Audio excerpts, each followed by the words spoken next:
মধু আহরণ করো, কিন্তু মৌচাক ভেঙো না। যাতে কোমলতা ও ভদ্রতা আছে তাই সুন্দর, যাতে তা নেই তাই ত্রুটিযুক্ত। কারোর সঙ্গে সাক্ষাৎকালে যখন আপনি সুন্দর হাসি দেবেন, কোমল কথা বলবেন, তখন আপনি একজন সত্যিকারের সফল ব্যক্তির চরিত্র প্রদর্শন করবেন, যে চরিত্র কিনা একটা মৌমাছিও দেখায়।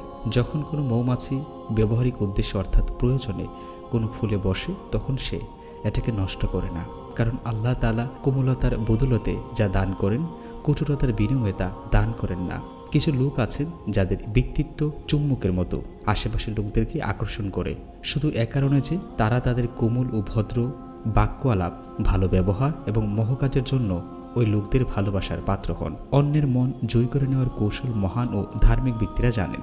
সর্বদা একদল লোক তাদেরকে ঘিরে থাকেন। কোনো সমাবেশে শুধু তাদের উপস্থিতিটাই আশীর্বাদ। তারা অনুপস্থিত থাকলে তাদের অভাব বোধ করা হয় এবং তাদের কথা জিজ্ঞেস করা হয়। এ ধন্য লোকদের একটি চরিত্র আছে, আর তা হলো, এই বিষয়ে আল্লাহ সুবহানাহু ওয়া তাআলা সূরা হামিম সাজদাহের আয়াত নম্বর 34 বলেন, মন্দকে ভালো দ্বারা প্রতিহিত করো, তাহলে তোমার আর যার মাঝে শত্রুতা আছে সে এমন হয়ে যাবে যেন সে তোমার অন্তরঙ্গ বন্ধু। মন্দকে ভালো দ্বারা দূর করা বলতে বোঝায় আল্লাহ তাআলা বিশ্বস্ত ইমানদারদেরকে ক্রোধের সময় ধৈর্য ধারণ করতে এবং তাদের সাথে যারা মন্দ আচরণ করে তাদেরকে ক্ষমা করে দিতে আদেশ করেছেন। তারা তাদের সততা, ক্ষমা ও ভদ্রতা দিয়ে অন্যের ভেতর থেকে হিংসাকে বের করে ফেলবেন।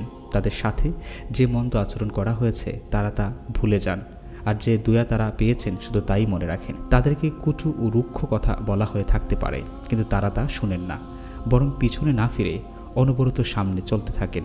সাধারণ জনগণ, বিশেষ করে মুসলমানগণ তাদের হাত থেকে নিরাপদ থাকেন। হযরত নবী করিম সাল্লাল্লাহু আলাইহি সাল্লাম বলেছেন, প্রকৃত মুসলিম সে যার জিহ্বা ও হাত থেকে অনন্য মুসলিমগণ নিরাপদ থাকে। প্রকৃত মুমিন সে যাকে অন্য মানুষ তাদের রক্ত, জীবন ও সম্পদের ব্যাপারে নিরাপদ মনে করে। রাসূল সাল্লাল্লাহু আলাইহি সাল্লাম আরও বলেছেন, যারা আমার সাথে আত্মীয়তার বন্ধন ছিন্ন করেছে তাদের সাথে আত্মীয়তার বন্ধন রক্ষা করার জন্য, যারা আমার সাথে অন্যায় আচরণ করেছে বা আমাকে অত্যাচার করেছে তাদের ক্ষমা করে দিতে, এবং যারা আমাকে বঞ্চিত করেছে তাদেরকে দান করতে আল্লাহ আমাকে আদেশ করেছেন। নিশ্চয়ই আল্লাহ সৎকর্মশীলদের ভালোবাসেন। এই বিষয়ে আল্লাহ সুবহানাহু ওয়া তাআলা সূরা আলে ইমরানের আয়াত নম্বর 134 বলেন, বিশেষত তাদের যারা ক্রোধ সংবরণ করে এবং মানুষকে ক্ষমা করে দেয়। এ ধরনের লোকদের এ পৃথিবীতে শান্তি ও প্রশান্তির এক আসন্ন পুরস্কার ঘোষণা দিন। আখেরাতে জান্নাতে তাদের ক্ষমাশীল প্রভুর ঘনিষ্ঠ সান্নিধ্য থাকার এক মহা সুসংবাদ তাদের দিন। আল্লাহ সুবহানাহু ওয়া তাআলা সূরা কামার আয়াত নম্বর 55 আরও বলেন, যোগ্য আসনের সর্বময় কর্তৃত্বের অধিকারী আল্লাহর সান্নিধ্য।